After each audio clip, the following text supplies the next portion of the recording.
everyone has been asking us, what is climate? What is climate change? On this episode, we go back to the basics. We're calling it Climate 101. We're going to be answering you all the questions that you have been asking and, especially the young people who want to know how to participate and just where to start from. My name is Sellah Bogonko, co-founder and CEO Jacob's Ladder Africa, and this is Green Jobs Africa. So in the last couple of episodes, we've covered a whole lot of very intense conversations. We started off with covering for you and letting you know and keeping you updated on the Africa Climate Summit.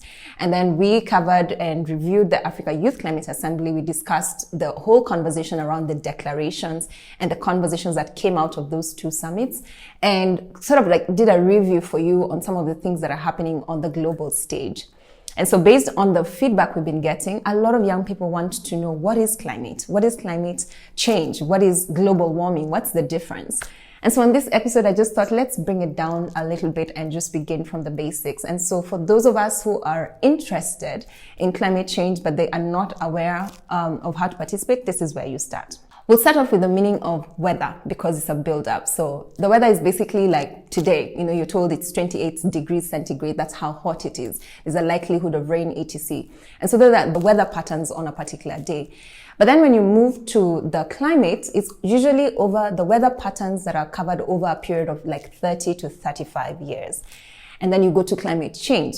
Now, climate change comes in because there's a challenge between how the gases in the atmosphere are changing, largely because of human activities, but also because of other conditions which are just, in my view, natural. But then that could be over periods of 35 years. So for example, if you compare the last 35 years with this 35 years, you get to realize that perhaps some things are significantly changed. Like for us, we're expecting El Nino in Nairobi or in Kenya. And that could be something that is caused perhaps by, different causes. And that could be considered a significant feature when it comes to climate change.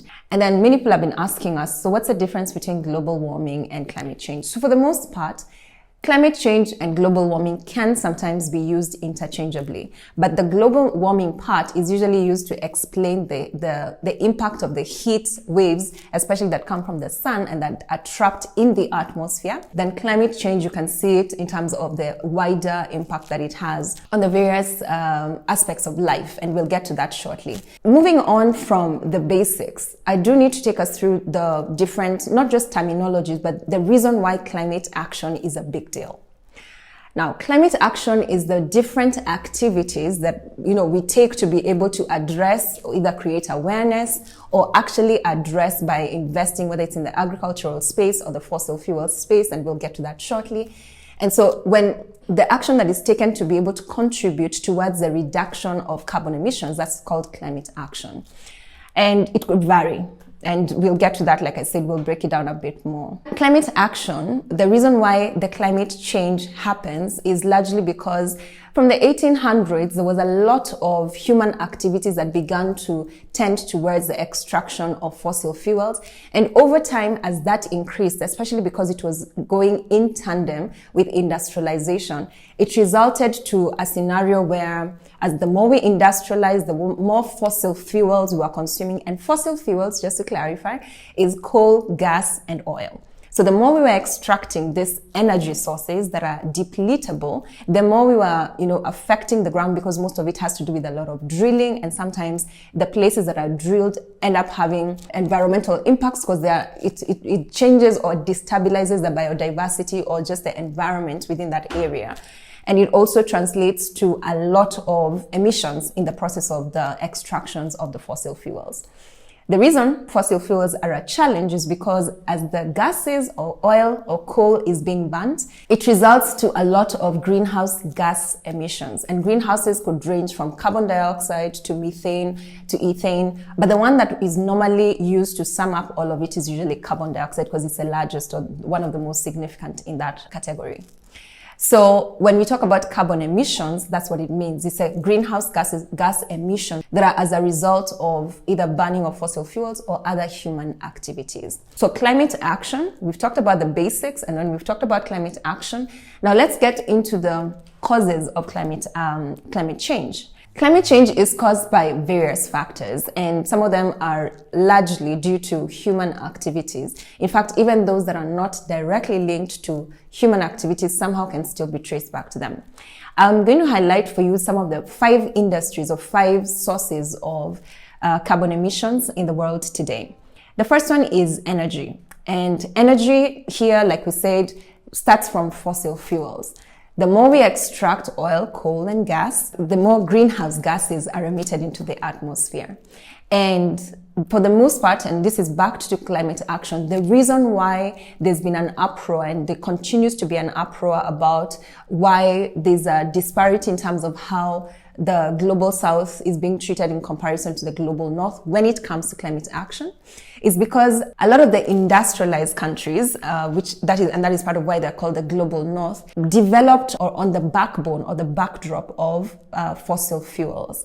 And we'll come back to that when we speak about what you and I can do in relation to climate action. So the 5 sources are, the first one is fossil fuel, and the second one is agriculture.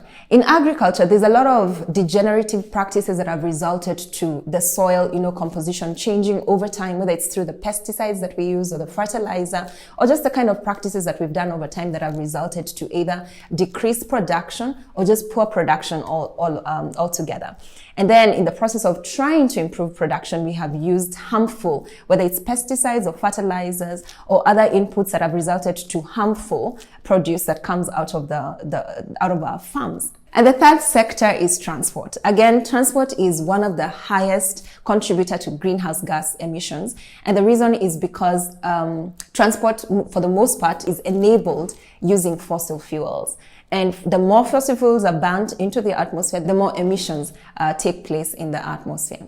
The fourth category is building. Now, building, the reason why it is a major contributor to greenhouse gas emissions or carbon emissions is because of the cement that is produced. And cement contributes about 6 to 8%, depending on the report that you'll read, contributes that percentage when it comes to the global emissions. And so one of the ways that has been introduced is how do we reduce greenhouse gas emissions in the building sector by focusing on greener methodologies or green building, as it's called, and we'll come back to that in details.